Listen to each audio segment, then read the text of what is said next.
The Safe Harbor.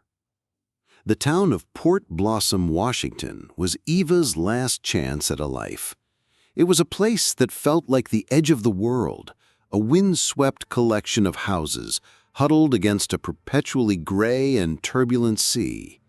Here, she was no longer Eva, the key witness who had helped dismantle a powerful crime syndicate. Here she was Grace, a quiet woman who kept to herself, a librarian in a town that didn't read much. Her safety and her new identity were in the hands of one man, Federal Marshal Caleb Hale. He was as stoic and as weathered as the coastal landscape. He was a man of few words and an unnerving, watchful stillness. He had settled her in a small, isolated cottage on the cliffs and laid out the rules with a cold, impersonal efficiency. No contact with the past, no unusual patterns, no trust in strangers. He was her protector, her handler, and her only human contact. Their interactions were brief, professional, and always charged with a silent, simmering tension. He would check on her once a week, his gaze sweeping her small home for vulnerabilities, his questions precise and detached. Have you spoken to anyone besides the grocer? Have you noticed any unfamiliar vehicles? Are you sticking to the routine? She both resented his control and clung to it. He was a living symbol of the life she had lost, but he was also the only wall standing between her and the men who wanted her dead. One night, a violent storm rolled in off the Pacific, rattling her little cottage to its foundations. A branch, torn loose by the gale-force winds, shattered her living room window. Panic, cold and sharp, seized her. In her old life, a broken window was a prelude to violence. She called him on the secure satellite phone he had given her, her voice trembling. "My window is broken. I think someone might be trying to get in." "Stay in the bedroom. Lock the door. I'm 5 minutes out," was all he said before the line went dead. He arrived like a force of nature himself, materializing out of the storm, his face grim. He swept the house with a professional, lethal calm, his gun drawn. When he was satisfied it was just the storm, his posture relaxed, but only slightly. "You're safe," he said. It was a statement of fact, not a reassurance. He wordlessly set about boarding up the broken window, his movements efficient and strong. She watched him, the way the muscles in his back moved under his rain-soaked jacket. In the dim, flickering light of the storm, he looked less like a government agent and more like a solitary, haunted man. "You don't have to stay," she said quietly. "I'm all right." He finished hammering a final nail before turning to her. His eyes, usually so guarded, held a flicker of something else, something that looked like a shared, profound loneliness. "This is the job, Grace. Making sure the harbor is safe." He stayed until the worst of the storm had passed, sitting in a chair across the room, a silent, watchful guardian. In the shared, claustrophobic silence, broken only by the howl of the wind, Eva felt the first dangerous crack in her own defenses. She was starting to see the man behind the marshal, and that was a risk her new life and her new name could not afford. The night of the storm shifted something between them. Caleb's weekly check-ins became less formal, stretching from a brisk 5-minute debrief into a half-hour of quiet shared coffee. He still asked the same questions, but his tone was different, his gaze softer, more inquisitive. He started asking about the books she was reading, about the town, his questions carefully skirting the edges of her forbidden past. Eva, in turn, found herself looking forward to his visits. He was a paradox, a man whose very presence was a constant reminder of her imprisonment, yet who was also becoming her only shield against the crushing loneliness of it. A slow, cautious, and utterly impossible attraction began to build in the space between their guarded silences. She learned about him in fragments. She learned he'd grown up in a rough neighborhood, that he had a younger brother he had practically raised. He spoke of his brother in the past tense, a flicker of deep, unresolved pain in his eyes. "He made some bad choices," Caleb said one afternoon as they stood on the cliffs watching the waves crash below. "Got in with the wrong people. I tried to pull him out, but I wasn't there for him when it mattered most." The confession was a small, unguarded offering, and Eva felt an overwhelming urge to offer one of her own, to tell him her real name, to tell him about the life she had lost. But the rules were absolute. To trust him with her past was a risk that could get them both killed. The truth of Caleb's past, however, was a secret he was keeping from her. Every time he left her cottage, he would drive to a secluded spot and make a call on a different, encrypted phone. His reports were not for the U.S. Marshals. They were for a lawyer, his brother's lawyer. Caleb's real name was Caleb Rossi, and his younger brother, the one who had made bad choices, was Leo Rossi, the very crime boss Eva's testimony had put behind bars. Caleb was not in the witness protection program. He was a disgraced former cop who had been kicked off the force for his family connections. He had taken this job using his old contacts and a fake identity for one reason: to get close to Eva. His family, his brother, were convinced she had lied on the stand, that she had been part of a rival gang and had framed Leo to take over his territory. Caleb's mission was to find a crack in her story, a piece of evidence, a confession, anything that could free his brother. He was not her protector. He was her interrogator. But the lines had begun to blur. The woman he had expected to find, a hard, cunning criminal, was not the woman he saw. He saw a quiet, lonely woman haunted by a genuine trauma. He saw her kindness with the townspeople, her gentleness with the books she so lovingly cared for. The more time he spent with her, the more he began to doubt his brother's version of the truth, and the more he was drawn to her quiet strength, her resilient spirit. He was falling for the woman he was supposed to be investigating.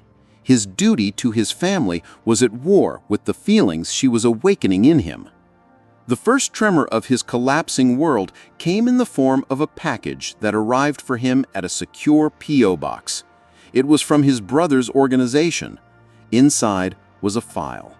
It contained surveillance photos of Eva, taken weeks before the trial, and a single, chilling instruction on a typed note. "The time for listening is over. We need a confession. Do what's necessary." It was no longer a request.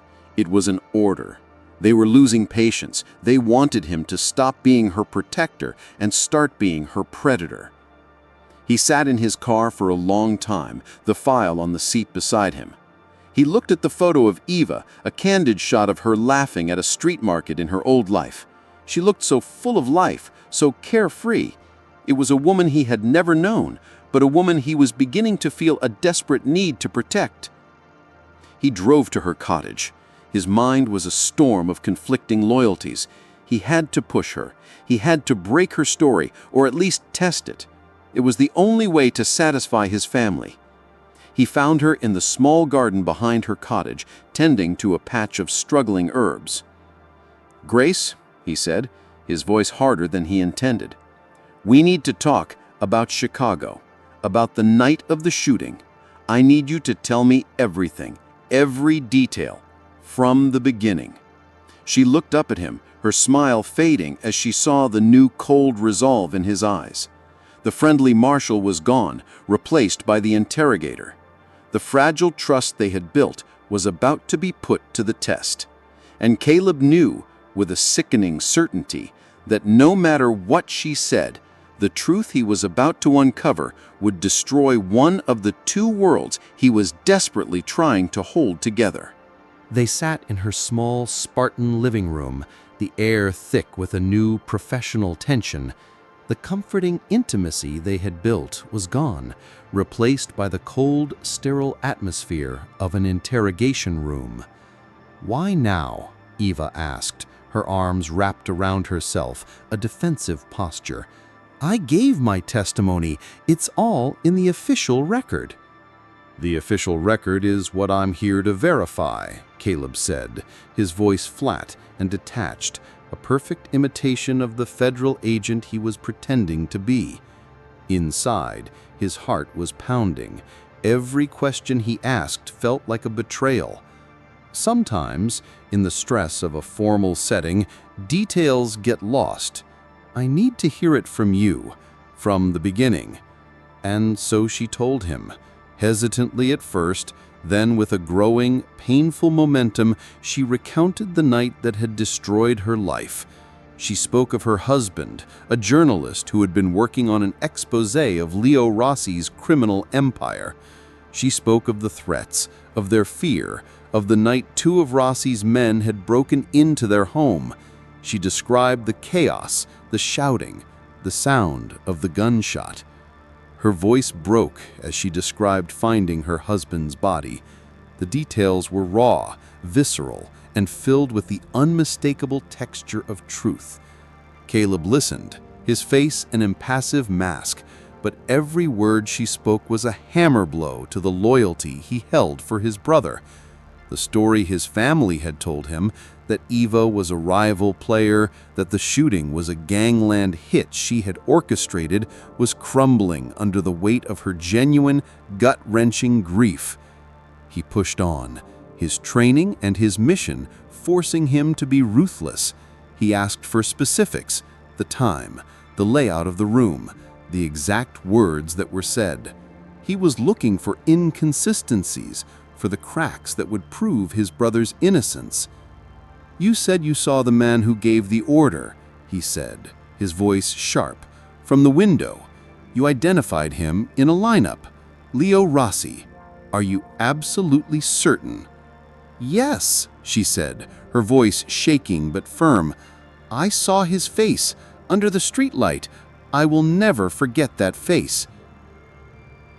He was losing. His family's narrative was dissolving into a fantasy. But he had to ask the final, brutal question, the one his brother's lawyer had insisted upon. There are rumors, Grace, that your husband was not the clean journalist he appeared to be, that he had gambling debts, that he was involved in a rival syndicate."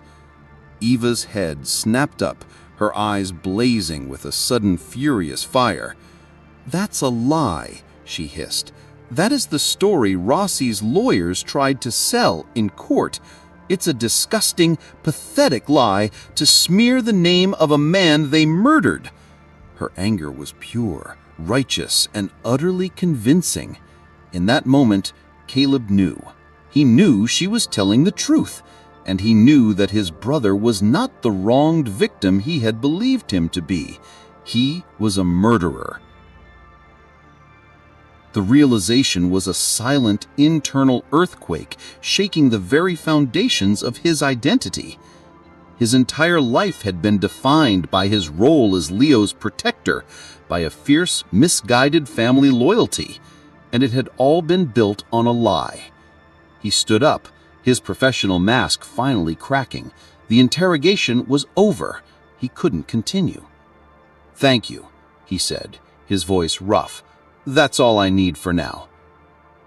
He turned and walked out of the cottage, unable to look at her, unable to face the woman whose life his family had destroyed.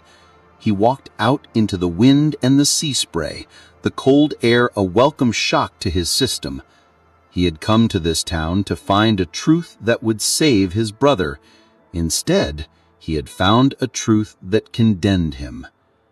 He sat in his car on the cliffs, looking out at the churning gray sea. He was adrift. His loyalty to his family was a shattered compass. His duty, his real duty, was to the woman in the cottage, the woman he was supposed to be protecting, but whom he had been actively, secretly betraying from the very beginning. He looked at the burner phone in his hand, the one that connected him to his old life. He knew what he had to do. He had to make a report, but he no longer knew which side he was reporting to. His past and his present were at war, and he was caught in the devastating crossfire. Caleb drove away from Eva's cottage with a singular, chilling purpose. He didn't go back to his own anonymous rental. He drove inland for an hour, to a place where the coastal fog gave way to the dense, silent woods of the Olympic Peninsula. He pulled over on a deserted logging road and took out the burner phone. He made his report. But the lies he told were not for the U.S. Marshals. They were for his brother's syndicate. "She's clean," he said, his voice a cold, hard monotone when the lawyer answered. "Her story is rock solid. There are no inconsistencies. She's not a rival player. She's a civilian, a victim, exactly what she appeared to be." A string of curses met him from the other end of the line. "That's not the answer we wanted, Caleb." "It's the answer I found," he replied, his voice unyielding. "The evidence isn't there. You need to let it go. Let her go. She's not a threat to you anymore." "Our associates disagree," the lawyer said, his voice turning silky and dangerous. "Leo doesn't like loose ends, and you were sent there to do a job, not to become her personal bodyguard." The unspoken threat hung in the air. He wasn't just an investigator anymore. He was now a potential liability. "My assessment is complete," Caleb said, his voice final. "She's a dead end. I'm pulling out." He ended the call before the lawyer could reply. He snapped the burner phone in two and threw the pieces deep into the woods. With that single violent act, he severed the last tie to his old life, to his family, to the lie that had defined him. He had made his choice. He had chosen her. But his betrayal came with a terrible, immediate price. He had just lied to a group of very dangerous men who had a long reach and a short temper. They would not take his report at face value. They would see his defense of Eva as a betrayal, and they would come to correct his mistake themselves. He had not saved her. He had just painted a fresh target on both their backs. He sped back toward Port Blossom, a new desperate urgency propelling him. He had to get to Eva. He had to tell her the whole ugly truth of who he was, why he was really there, and he had to get her out. He found her on the beach below her cottage, walking along the shoreline. She looked up as he approached, her expression wary, still hurt from his interrogation. "Grace," he said, his voice ragged, "we need to leave now." "What are you talking about?" "There's no time to explain here," he said, grabbing her arm. "Pack a bag, whatever you can carry. We have maybe an hour." "Caleb, what is going on?" she demanded, pulling her arm away. "Yesterday you were interrogating me. Now you want me to run with you into the night? I don't understand." He looked at her confused, distrustful face, and he knew he had run out of lies. "My name is not Caleb Hale. It's Caleb Rossi. Leo Rossi is my brother." The color drained from her face. She took a step back from him as if he had physically struck her. The look in her eyes was one of pure, unadulterated horror and betrayal. It was a look that would haunt him for the rest of his life. You worked for him?" she whispered, the pieces clicking into place. "I did," he said, his voice raw with a self-loathing that was absolute. "I came here to investigate you, to find a hole in your story, to prove my brother was innocent." "And now?" she asked, her voice laced with a bitter, sarcastic venom. "Did you find what you were looking for?" "Yes," he said, meeting her betrayed gaze without flinching. "I found out you were telling the truth, and I told them that, which means they no longer trust me, which means they will send someone else to finish the job, someone who won't ask questions." He was laying his entire ugly truth at her feet, his betrayal of his family, his betrayal of her. He was offering her nothing but the wreckage of his own broken loyalties. "Why should I believe you?" she asked, her voice trembling with a mixture of fear and rage. "Why should I trust a single word you say?" "I shouldn't," he said honestly. "You have every reason to hate me, but right now, I am the only person in the world who can get you out of this town alive." They stood on the windswept beach, the sea and the sky a canvas of gray. She was staring at the man who had been her protector, her confidant, her interrogator, and she now realized her enemy from the very beginning. He was the brother of the man who had murdered her husband. He was a liar, a traitor, and he was the only chance she had. Eva's mind was a whirlwind of betrayal and survival instinct. Every fiber of her being screamed at her to run from Caleb, to see him as the final, most insidious trap. But the cold, hard logic that had guided her through her new life couldn't ignore the terror in his eyes. It was the genuine terror of a man who had just lit a fuse and was standing next to the bomb. She made her choice. It wasn't a choice born of trust, but of a shared, desperate need to survive. "Okay, Rossi," she said, the name a deliberate, cutting reminder of who he was. "Where do we go?" Their escape was a frantic, paranoid blur.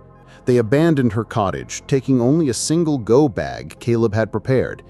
He led her not to his car, but to a battered, anonymous pickup truck hidden in a stand of trees, a contingency he had planned for a different kind of escape. "They'll be watching the main roads, expecting me to run east, back toward the city," he explained as he drove, his eyes constantly scanning the mirrors. "We're going north, up the coast. There are logging roads, old service roads, places they won't know." As they drove through the night, the silence in the truck was a heavy, suffocating thing. Eva sat rigid in the passenger seat, the gun he had given her resting in her lap. The man beside her, the man she had begun to feel something for, was a complete stranger, a monster from her past wearing a familiar face. "Why?" she finally asked, the single word breaking the silence. "Why tell them I was telling the truth? You could have lied. You could have completed your mission." He kept his eyes on the dark, winding road. "Because my mission was to find the truth, and I did. And because my brother, he's not the man I thought he was, and I'm not the man I was when I came here." He glanced at her, his expression raw in the dim light of the dashboard. "I couldn't be a part of doing any more harm to you, Elena." He used her real name, the name she had been forced to bury. Hearing it from his lips, the lips of a Rossi, was a strange, disorienting shock. It was both a violation and, in a strange way, a recognition of the woman she had been. They were on a remote, unpaved road deep in the forest when the headlights appeared behind them, approaching with an impossible, terrifying speed. "They found us," Caleb said, his voice a low curse. He slammed his foot on the accelerator, the old truck roaring in protest as it fishtailed on the gravel. The chase was brutal and short. The powerful sedan of their pursuers gained on them easily. A side window of the sedan rolled down, the glint of a gun barrel in the moonlight. "Hold on!" Caleb yelled. He wrenched the steering wheel, sending the truck skidding off the road and down a steep, muddy embankment. They crashed through a stand of young trees with a series of violent, bone-jarring impacts before coming to a sudden, final stop in a shallow creek. The world was a chaos of hissing steam, shattered glass, and the smell of pine. Caleb was already moving, his actions sharp and decisive. "Out now," he commanded, shoving his door open. "Into the woods." They scrambled out of the wreck and into the cold, dark forest just as their pursuers screeched to a halt on the road above them. Gunshots echoed through the trees, the bullets thudding into the trunks around them. They ran, fueled by pure adrenaline, until they could run no more, finally collapsing behind a massive fallen log. They could hear the men crashing through the underbrush, their flashlight beams cutting through the darkness. "This is it," she breathed, her body trembling. Caleb turned to her. His face was grim, but his eyes were clear. "He said it yourself, Caleb. We both walk out of this alive. That's the mission." He stared at her, at the woman who was no longer a frightened witness, but a fighter, a survivor. Before he could argue, the flashlight beams were upon them. Two men, their faces hard in the harsh light, their guns raised. "Nowhere left to run, Rossi," one of them said. "I'm not running," Caleb replied, stepping out from behind the log to place himself in front of Elena, shielding her with his body. In that split second, as the men raised their guns, a third figure emerged from the trees behind them. It was another marshal, a real one who had been covertly tracking Caleb for weeks, suspecting his allegiances. The standoff was a chaotic, violent blur of shouted commands and gunfire. When the echoes died, the two syndicate men were down. The marshal was wounded but alive, and Caleb and Elena were standing, untouched, in the sudden, profound silence of the forest. Weeks later, they sat in a clean, anonymous government debriefing room. Leo Rossi's organization had been crippled thanks to the information Caleb had provided. He had betrayed his family completely, but in doing so, had finally settled his debt. "So what's next for you?" she asked him. The trial was over. Her testimony, combined with his, had ensured Leo Rossi would never see the outside of a prison again. "I don't know," he said honestly. "My old life is gone. I have no name, no family." "You have a name," she said softly. "Caleb." She reached across the table, and her hand covered his. "And as for the rest, maybe it's time we both stopped running and found a new harbor, together." He looked at her, at the woman he had been sent to destroy, the woman he had betrayed, and the woman who was now offering him a future. He laced his fingers through hers. "I think," he said, a slow, genuine smile finally reaching his eyes, "that's the best plan I've heard all year." Their old lives were over, their old names buried, but in the wreckage of lies and betrayal, they had found a new, hard-won, and honest truth to build upon.